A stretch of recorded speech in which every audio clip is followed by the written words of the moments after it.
श्री राधे राधे। भगवान श्री कृष्ण ने श्री राधा बाबा को दर्शन देके भगवत गीता का नया अर्थ समझाया। आइए जानते हैं कि ये क्या प्रसंग है। सन 1939 के अप्रैल माह में गीता तत्व विवेचनी के लेखन का कार्य पूरा हो चुका था। इस लेखन कार्य की संपन्नता बाकुंठा में ही हुई थी, जो पश्चिम बंगाल का एक नगर है।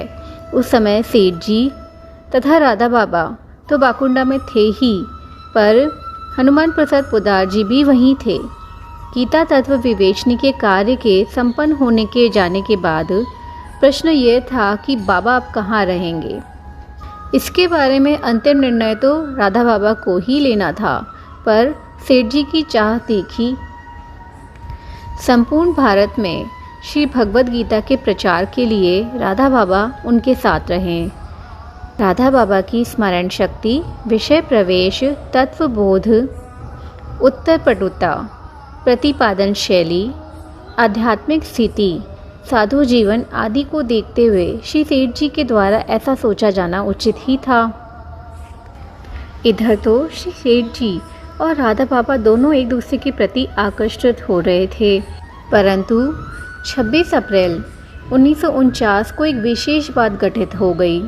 बाबा अपने उपासना कक्ष में बैठे हुए थे। बाबा के सामने श्री कृष्ण का एक बहुत ही सुंदर चित्र रखा हुआ था। उस चित्र में भगवान श्री कृष्ण यमुना तट पर अकेले खड़े हुए थे। खड़े खड़े वंशी वादन कर रहे थे और वह वंशी वक्षस्थल से लगी हुई थी। कुछ ही देर में भगवान श्री कृष्ण साक्षात राधा बाबा के सामने प्रकट हो गए।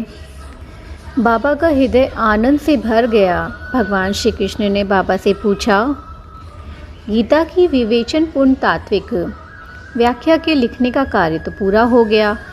अब मुझे ये बताओ कि 18वें अध्याय के 68वें और 69वें श्लोक के बारे में तुम्हारी क्या धारणा है।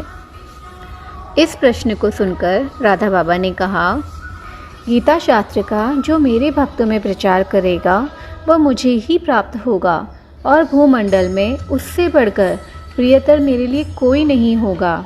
आगे राधा बाबा ने कहा कि इस मत को मैं भी मानता हूँ। तब भगवान श्री कृष्ण ने कहा, एक दृष्टि से ये अर्थ पूर्णतः सही है, परंतु इसका एक अर्थ ये भी है कि सर्व धर्म का परित्याग करके मेरे प्रति सर्व भाव से आत्मसमर्पण करना ही गीता जी का संपूर्ण अर्थ है।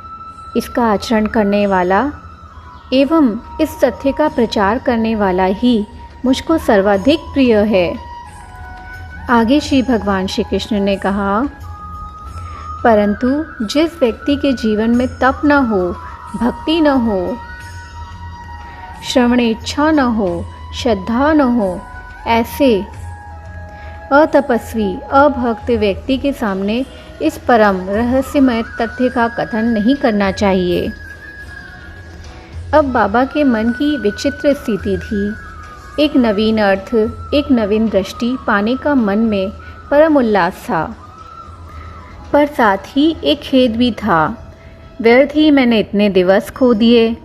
अपने उल्लास को छुपाते हुए राधा बाबा ने भगवान श्री कृष्ण को कहा, यह अर्थ पहले क्यों नहीं बतलाया? पहले बतला दिए होते तो क्या हानि हो जाती? अब तक तो तुमने मुझे भ्रम में रखा था। भगवान श्री कृष्ण ने कहा, मुझे तुम्हारे द्वारा गीता तत्व विवेचनी के लेखन कार्य को संपन्न करवाना था। तुम्हारे सहयोग के अभाव में यह कार्य पूर्ण नहीं हो पाता। इस नवीन दृष्टि को देखकर भगवान श्री कृष्ण तिरोहित हो गए। जय श्री कृष्ण।